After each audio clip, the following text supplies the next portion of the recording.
picture this, right? You're at a music festival, the vibe is just immaculate, and boom, right there in the crowd, there's this pop-up oasis, and they're serving up some of that sweet, sweet hookah. And it's not just festivals. We're seeing this everywhere. No kidding. We actually found this super in-depth guide on starting a mobile hookah business, and let me tell you, this niche industry is absolutely blowing up, Yeah. especially with millennials, which is interesting. Millennials, huh? So it's like more than just bringing the hookah to the people, it's tapping into a whole market, right? Yeah, for sure. But before we get ahead of ourselves, maybe we should define what actually makes a mobile hookah business unique. Right, because it's not just a hookah lounge on wheels, is it? Exactly. It's all about convenience, about creating an experience. The hookah comes to you, whether it's a private party, a corporate event, even a wedding. And for the entrepreneur, it often translates to lower overhead than a traditional brick-and-mortar lounge. Lower overhead, the flexibility to, like, go where the customers are. It's starting to make sense why it's gaining traction. Now, I've always been curious about the word hookah itself. Any insights there? Oh, absolutely. The word hookah actually comes from hookah, a term that originated in the Indian subcontinent, where the hookah itself originated. And get this, there's a fascinating story about Akbar the Great, the Mughal emperor.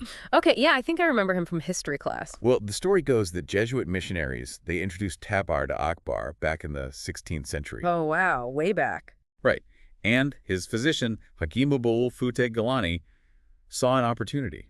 See, he was concerned about the health risks of direct smoking, so he devised a way to filter the smoke through water. And bam, the hookah was born. Precisely. That's amazing. Talk about innovation. Right. Speaking of innovation, our source mentions a few different types of hookahs. Like there's glass, traditional, and then there's this whole cloud hookah thing. What's the deal with those? I feel like they're everywhere these days. Oh, yeah, cloud hookahs, those become really popular, especially with younger crowds, and there are a few reasons why. Basically, they use a really unique heat management system, which gives you way better heat distribution and airflow. Okay, so that means... So that translates to a smoother, longer-lasting session, and you get a much more consistent flavor.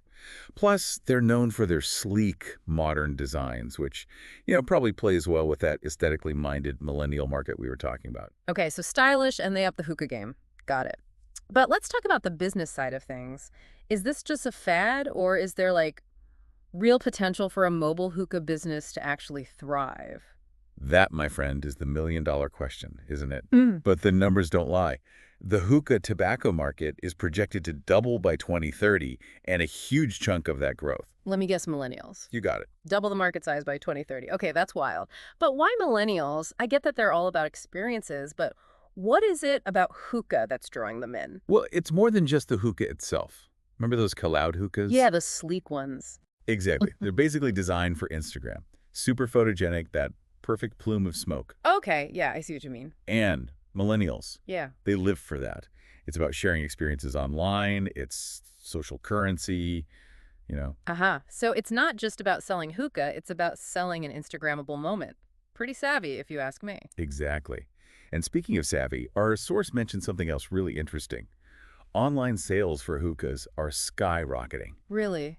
I guess that makes sense with everything being online these days. Right. And millennials are super comfortable buying stuff online. Plus, they're more likely to seek out those unique, kind of specialized products like those cloud hookahs or those artisanal shisha flavors. Okay, so we've got a target market. We're starting to understand the customer. But what about actually getting a mobile hookah business off the ground? What are the logistics? Well, our source breaks down all the equipment you're going to need. And let me tell you, it's a lot more than a couple of hookahs and some charcoal. Okay, walk me through it. What are we talking about here?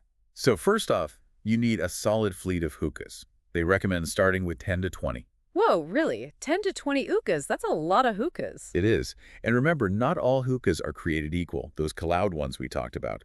Those are definitely a bigger investment up front, but they offer that premium experience, which aligns with what we know about our millennial market. Right. Quality over quantity, or, well, I guess in this case, a balance of both. Exactly. So 10, 20 hookahs, check. Then there's the shisha. You want a good variety of flavors, something for everyone. At least 10 to 15 different options to start is what they suggest. Okay, so we've got the hookahs, the shisha. What else? Then there's all the other stuff. Yeah. The charcoal, heat management systems if you're going the cloud route, hoses, bowls, cleaning supplies. It adds up, It sounds like you need a whole storage unit just for the hookah gear. practically. And don't forget about the setup itself. You'll need seating, tables, maybe even a tent or canopy depending on your location and the whole vibe you're going for. Ambiance is key, remember. Right, right. It's all about the experience. Okay, so we're talking, what, a pretty decent amount of money just to get started? Did our source mention any numbers? They estimate the initial investment to be anywhere from $4,000 to $10,000. And that's just to get up and running. Okay, so not exactly chump change. Definitely not. But hey, potentially manageable for someone who's serious about starting a business. Absolutely. But before you even think about recouping those costs, there's the whole legal side of things to navigate. I imagine permits and licenses are a big part of this business. Oh, absolutely. This is where things can get a little tricky, so you really got to be on top of it. Obviously, you need your basic business license just to operate legally. Right, of course. Then you'll also need a seller's permit since you're selling a product and collecting sales tax. Got to stay on the right side of the law. For sure, for sure. What else? And here's the big one, a tobacco license. You're dealing with tobacco, so this is non-negotiable. Makes sense. And keep in mind, the regulations for these licenses can vary a lot from state to state. Yeah. So anyone looking to get into this business needs to do their research and figure out what's required in their specific location. Definitely. Don't want to get caught on the wrong side of the law. So, we've got the essentials: business license, seller's permit, tobacco license. Anything else aspiring hookah entrepreneurs should keep in mind on the legal side? Yeah. Actually, there's one more thing.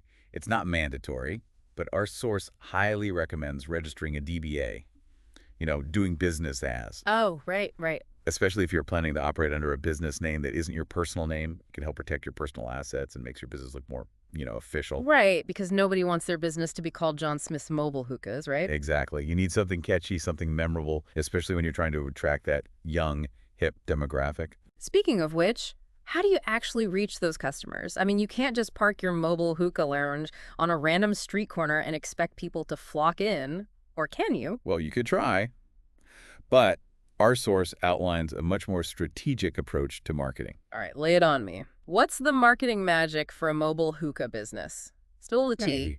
How does a mobile hookah business actually reach their target market? Well, you've got to meet your audience where they are, right? Mhm. And for this kind of business, it's all about finding that sweet spot between online and offline strategies. Okay, so give me an example. What are we talking about here? Think targeted social media campaigns, Mm-hmm. Instagram, TikTok, that's where the millennials are. High quality photos, videos, really showcasing the experience. Maybe even some influencer marketing. Oh, yeah, I can see it now. Those like super aesthetic Instagram stories, all the smoke rings, the sunset in the background. Exactly. But don't discount those real world connections.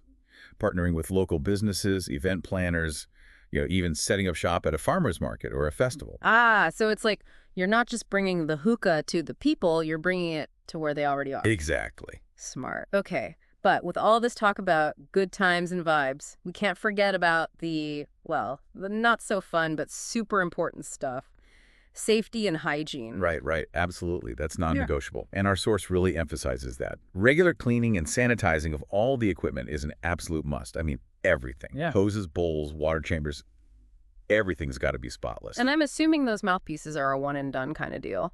100%. Disposable mouthpieces are key for hygiene. And, of course, frequent water changes, proper ventilation. You want people to enjoy the experience, not worry about, getting sick. Right. It's about creating a safe and enjoyable experience for everyone. Nobody wants to walk away from a hookah session with a cough. For sure.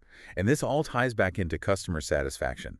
It's about going that extra mile, exceeding expectations, and offering a top-notch experience. Think, a diverse menu of high-quality shisha flavors, knowledgeable staff, even little touches like providing blankets if it gets chilly at night. It all makes a difference. So it's about more than just like the transaction. It's about creating a whole vibe, building a relationship. Precisely. That's how you turn a one-time customer into a regular, someone who comes back again and again. Makes sense. So let's say you've done all this right. You've got a successful mobile hookah business up and running. What's next? How do you take it to the next level? Well, our source suggests thinking about expansion, but strategically, of course. Of course. Partnering with bigger event companies or venues, for example, could open up a ton of new opportunities. Imagine your mobile hookah lounge at a music festival. Now you're talking. Or maybe you diversify your offerings, Experiment with new shisha flavors, offer customized packages, even collaborate with some local artisans to create like really unique hookah setups. So it's about always innovating, finding those ways to stand out. Exactly. But remember, growth should always be sustainable. Don't compromise on quality, on safety, just to expand. It's about finding that balance. Right, right. Slow and steady wins the race. Exactly. Well, folks, there you have it. A deep dive into the world of mobile hookah businesses. Turns out it's this fascinating blend of like tradition and trend, a unique business opportunity, especially for those who are willing to hustle, be creative, and offer a truly exceptional experience for their customers. So next time you see a mobile hookah lounge popping up at an event or a festival, you'll know the amount of effort and, just the ingenuity that went into creating that perfect puff.